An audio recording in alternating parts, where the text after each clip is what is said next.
Welcome to Login Aid. In this video, I'm going to guide you on how to get $35 promo code on Amazon. For that, firstly, you need to open one preferred web browser. Here I'm opening Google Chrome. Now at the search bar, you can simply search for promo code for Amazon.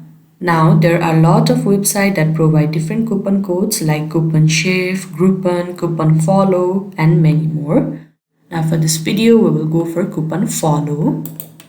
Now here you can find various promo codes. Now here you can simply search for $35 off promo codes. Sometimes it may not be available, but you can simply scroll down and check it. But currently you can see that $57 off promo code is available. Now in order to show the coupon code, you can click over here. And this kind of coupon code will appear. All you need to do is copy it. Or you can simply click on redeem at Amazon and it will be directly leading you to the Amazon website.